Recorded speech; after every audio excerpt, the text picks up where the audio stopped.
So today we're not here to train you. We're here to present some work that we did over the last year that we think you'll all be interested in, and maybe you'll have some more ideas to share with us at the end. So it all started last year when our head of department, Tuba, came into our office and said, oh my gosh, I went to this school and I saw their literature program, and it's amazing, and we have to do this. We have to do something like this. She was so excited. So we said, okay, we'll try, and we investigated what their school was doing, what other schools were doing. But of course, it's a little bit like somebody else's program doesn't fit your program. There are some things that we can't do. All right. With the clicker, we can go. Mm-hmm. Every school is different, and the needs of every school is different. So you can't just copy what another school is doing. So watching another school is kind of like watching somebody drive a Ferrari when I'm driving a 2005 Volkswagen. You know, I can only do what I can do with the tools that I have. Okay. So there has been a mistake with the tickets. Oh, let's just go on. The speakers of Meral, Tanay Doğan, and Ayşegül İçkale is in room 3. If anyone has it, my friend is going to take them here. It's in room 3. Okay, then. We're not giving anybody. No? Okay. No? Okay, let's go. It's your last chance. Okay. So we decided that we would choose the right books. That was the most important thing. So we went to the publishers, and of course there's so many books to read, and we spent, I don't know, like 2 months just reading every single book that was in the catalog. So many books, actually. So many. And we couldn't decide, so we tried to match it with the Turkish curriculum of fiction, nonfiction, biography, autobiography, poetry. And then we narrowed it down to 8 books. And we were like really proud of those 8 books. And we showed them to Tuba teacher, and we said, here, we chose the books. Now it's finished. And she said, great. Now you have to plan what you're going to do, because I'm giving you 4 hours a week, and you're going to have to teach 1 book for 10 weeks. This is not what we normally do. We normally use the readers at the end of the semester for a few weeks, or we teach it in 1 week, or we give it as summer homework. So this was the picture of how we really started doing things. We had a A3 blank paper looking at us, and we were looking at it. So we had some colored pencils and 2 Turkish coffee. And then we sat down at the table, and we were trying to find some ideas. How can you just cover a very teeny tiny book in 10 weeks of time? Because normally the students would go home and then read it, and it would really finish in an hour. So we need to find some really interesting ideas, and we really need to fill this paper in so much that students will be covering it in 10 weeks. And then something happened there. Like Tuba came and then said, no, it's not 10 weeks actually, it's 15 weeks for 8th graders. So I'm multiplying in my head 15 times 4. I'm like, oh my gosh, this is 60 lessons. How can 1 reader last for 60 lessons? Yes, it was so hard, and then we started with the questions actually. So what kind of students do we want to raise? What kind of things do we want our students to know? So we sat down with these questions in our minds, and then the next day we had those. Not quite the next day. That was 3 months. Yeah, exactly. 3 months. It really took 3 months to get into this stage. So we fill in the papers, and we had 8 of them. Actually, those papers traveled a lot around the school. They got stuck on the walls of our rooms. We thought that if we see them really often, we can come up with some different ideas. We can fill in them. We left them on the table for other teachers to come and sit down and add ideas. Yeah. We folded them up and put it in our pockets and took it home, or on trips to hotels and to different places. Yeah, really, that we went. lived with them literally for 3 months. And then we thought, okay, we did our job, perfect. We were proud of our We showed it to Tuba, and she's like, great. And then what happened? Another piece of empty sheet, because if you give those papers with the brainstorming things to a teacher, would they really go into the classroom and start teaching? No way, because those teachers mostly are accustomed to teaching a course book. So they really have a very structured frame in their hands. Of course, they are adding things, but mostly the materials are provided by a teacher's book. Yeah, teacher's book, actually. And then tried to focus on a type of curriculum, but we needed to develop it from the beginning because it needs to be unique. And we came up with these three really important things to build up something of our own. The first thing was the content. So what are we going to do with the students? Okay, I have this book. So actually this is my content. But I need to go, for example, I'm reading the book with my students, and I came to this page, some specific pages, which will be my content. But how am I going to go further? How am I going to move it beyond the classroom wall? And then the questions, we thought it was really important too. And then the outcome. What do we want our students to do at the end? So and here is the content. Yeah, we'll start with the content. So you can't see it very easily from here, but this is from Anne Frank, obviously the abridged, adapted version. And what we thought was really important was just to look at each page individually as a springboard to a number of lessons. So instead of dividing it by chapter, we really divided it often by sentence or even a phrase. So early on in the book, 1934, the Frank family moves to the Netherlands and Anne goes to a Montessori school. So we stuck on that sentence and thought, well, what's a Montessori school? So we spent a number of hours and weeks trying to devise a lesson for the students to teach them what Montessori is, who Montessori was, what the theory behind Montessori education is, why that would be different from where Anne Frank had previously gone to school. Yeah. And some of the content here, you can't just Google it and just put it on for the students. You have to teach yourself what the content is and then teach it to the students. Yeah. So these are some samples of the other content that we put together from the other books. Some of them, they're all interdisciplinary, so they're from all the different subjects, science, math. We're not experts. I teach math and science, but I'm not a math and science teacher. So I spend a lot of time and my very bad Turkish asking the Turkish science teachers to help me explain to children and to middle school children science in English. And in fact, sometimes we had guest speakers. Those teachers agreed to teach, for instance, history of human flight. We had the Turkish science teacher teach in Turkish in their own science lesson. Yeah, it was the heavier than air, lighter than air, a feather. how does a hot air balloon fly kind of a thing. Actually, the content can sometimes be given in their own mother tongue because the science teacher doesn't know any English. So we thought that it's important for sometimes the student really knows the content well. So World War II, for example. Yeah, exactly. We really spent a lot of time with the social studies teacher. So it was really fun working with those teachers too. And then the second thing comes, the questions.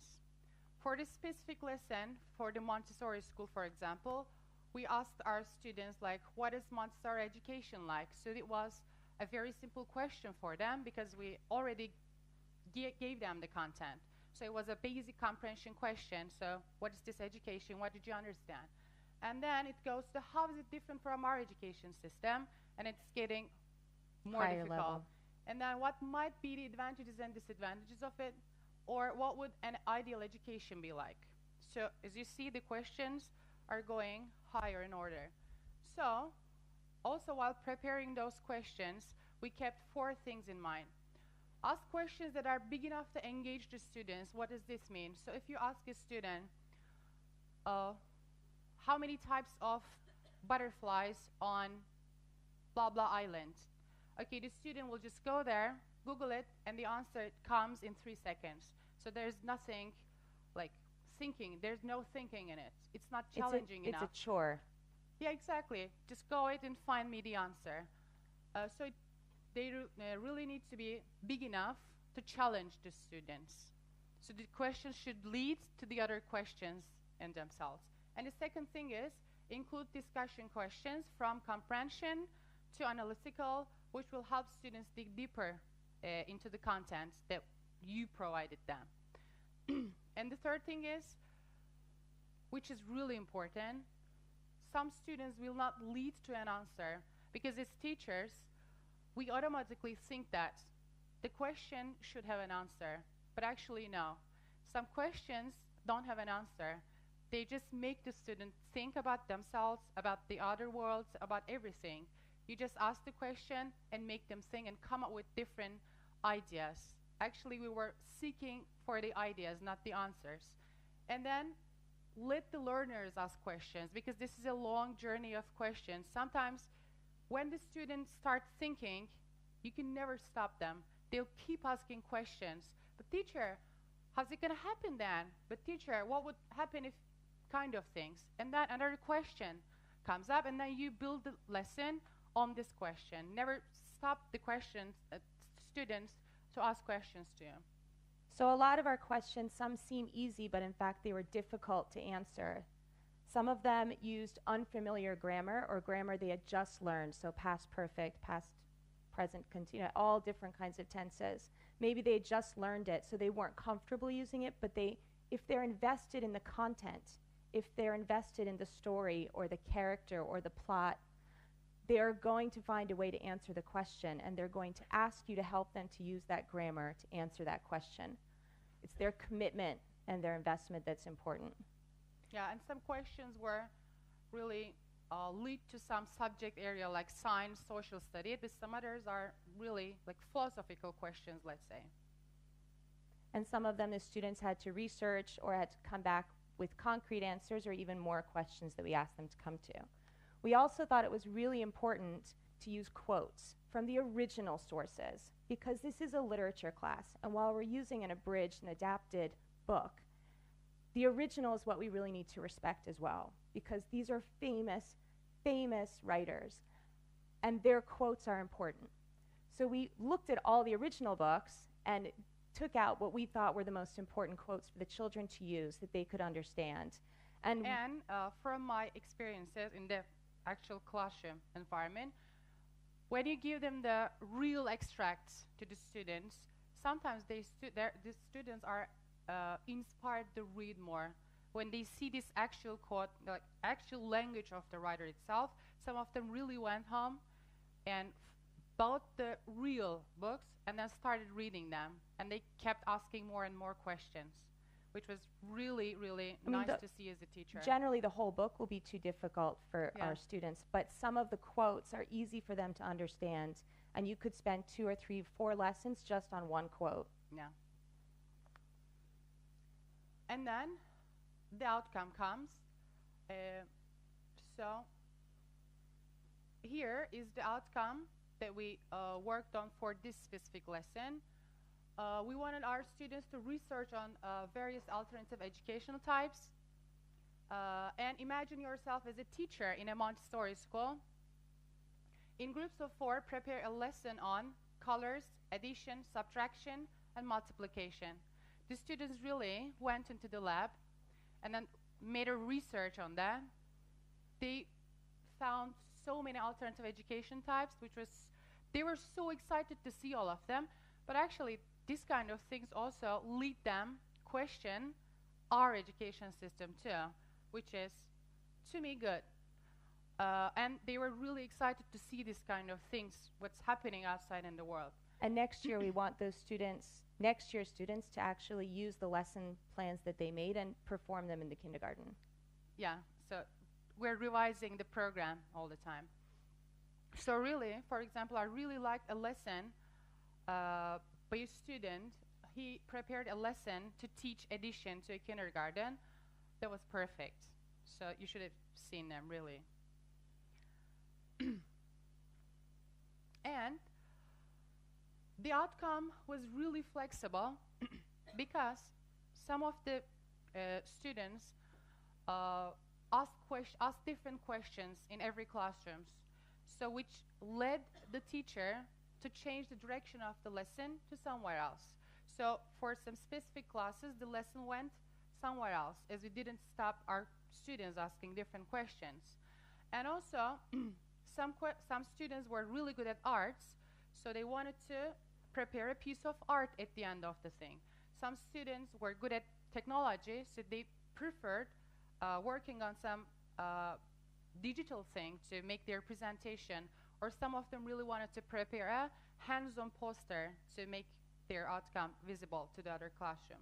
And it was tailored to the needs because as a teacher, you know your specific group of students lack some skills. If you think that your students need more writing thing, you can want the outcome as a piece of writing.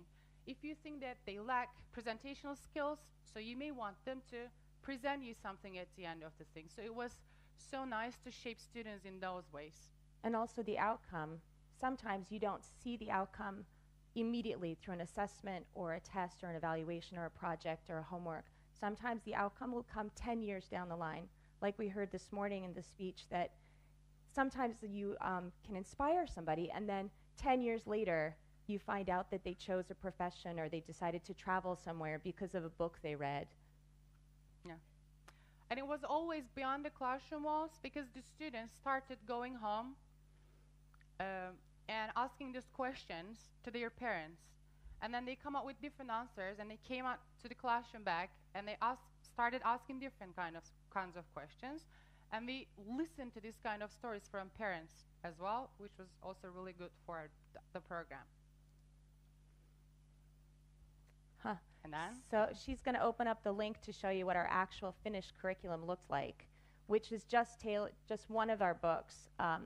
Every week, the teachers would meet for 2 hours and plan each and every lesson. So we had planned the week, and we had almost planned the lesson. Then Nalan would sit with the actual teachers and plan each and every part of the lesson. Just while she's getting that open, I want to tell you a story. My daughter is in 7th grade, and she is a teenager who doesn't like to talk generally. And she doesn't like to talk on the phone to my mother in New York, except to say, "Hi, how are you?" But for some reason, she decided to tell my mother that she was reading a book on Aboriginal women in Australia, The Rabbit-Proof Fence. And she decided to tell my mother she was reading that book and how interesting it was. So my mother went and bought the book and then put on Facebook that she was reading the book and how interesting it was. And then there were 50 comments of other people who had gone and read the book or watched the movie. And my daughter was so influenced by that because she could see that her intellectual opinion had value and that people were listening to her. Yeah. So should we just choose? I don't care. Choose Any anyone. preference? Nope. Okay. So here are the 8 books that we had done, and okay, rabbit proof. Of course.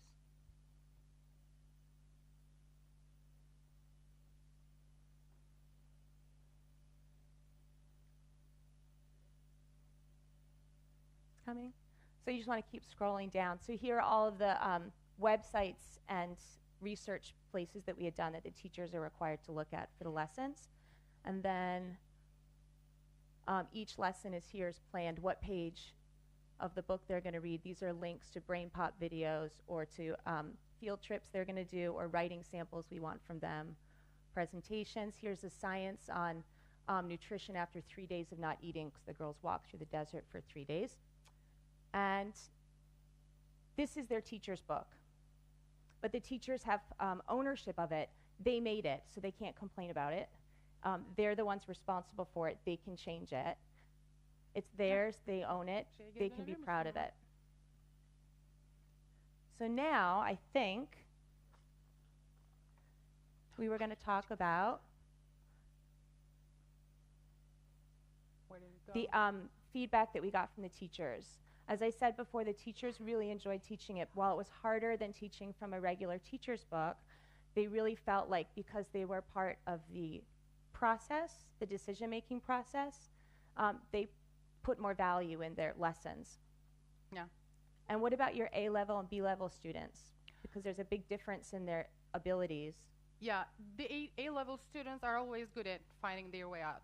Whatever type of thing you give them, they're always okay. Their marks didn't change on the exams, but what changed came with the B-level students because they were happy to, because up to now we gave them some duties like fill in the blanks, do it, open your book, that kind of things. The student might not actually have an idea of the form of the language, but every child has an idea what's your ideal education is, or how do you feel when you don't eat for days? So what's your, how do you like your teacher to be, kind of thing? The student, anyway, will have an idea. And if you have an idea, you are more like eager to give an answer to the questions that are being asked. So this really hired up the B-level students. And the teachers, did you talk about the teachers? I talked about your teachers, but also the class teachers in the primary school saw what we were doing. So now, starting this year, our Turkish class teachers are revising their science and their hayat bilgisi and their math lessons, so they're all interdisciplinary. So they're starting that starting in September for first grade and third grade. So that's really exciting. What's more exciting for me to see is that actually as teachers, we turned out to be the ones whom we really raise up, because we want our students to be like, questioning, searching, having a global lens. So we had to be like those people in order to raise up this kind of people. Yeah, we had to go because through we each searched step. a lot, we learned, we also questions, we are being questioned, so that was perfect. The students and the teachers, now it was all fair for both the teachers and the students. And then? Now it's your turn. So we gave you a piece of paper. We think this is really important to understanding how our process worked, and that you can take one page from a book and spread it out into a huge bunch of ideas that might be messy and organic, but even one page from a book can lead to so many different ideas. So we gave you a piece of paper, an extract from a reader, and if you walk around, you can find the matching paper up here. So if you have an idea, if you could write it down, just scribble it on one of these papers, and then when we tell you, you're gonna do something else. Yeah. Next step. The next step. Surprise. Yeah. So first, if you could look at the piece of paper. So can you please take your extracts from the books and then go around the room and find the matching extract with yours. They're scattered all around the room. You need to get up and find yours. So if you find your extract on the walls, you can start working. We can lift this up. They're on the sideways. They're on the sideways already. Mine's off. Mine's not off. Not off. We're running out of time now. Oh my God, nobody is listening. Everybody wants to continue working? All right, now here comes the next step. You're going to see these stickers next to the papers. Now you can just go around the room again. You can have a look at the ideas, and you can put these dots, like this, sticky dots, if you think something's a next really good to the idea that you like. Oh, I can do it, really. All right? So go over the room and stick them next to the ideas. It can be a question, it can be a content, or an outcome. Yeah, whatever you like on the paper. On the paper. There you go. Here. Here. Yeah, you can. Every spot has it. You can use them. So we just gave you a little taste of what we did for 3 months, basically, with other teachers, showing them pieces of paper, reading the books, reading each page of the book, talking, and really planning well. Some of our teachers are sitting in the back of the room, like Sarah Turenberg. She's also part of our program development, and she was really involved in some of the books that we planned, as well as the other English teachers. And I see really nice papers, like full of red dots. So I would like to read them all. Maybe next year we can revise the program again. Stealing ideas. Yeah, sharing ideas. Yeah. Because that's what we're all here to do. We're all here to make connections and share ideas. And we ask our students to do that. We're always asking them to make connections, share ideas, ask questions.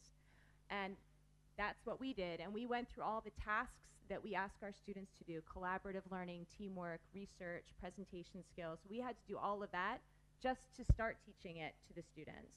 Exactly. So let's go back to the beginning of the story and close it this way. So we got inspired by a TED School, a different TED School, who was doing really nice things. And then we're here to give you some ideas about what you can do to change a little bit in your own schools. So we have the right, as you see here, how many schools do you know? What else do you know about in Turkey that has that kind of choice and community? So change starts here. So if we are complaining about education system, so we are the people who are going to change it. And so we have more chances than the other people do. So I hope you're going to come with some really different ideas next year and inspire us back, and the cycle will go on this way. Thank you for standing.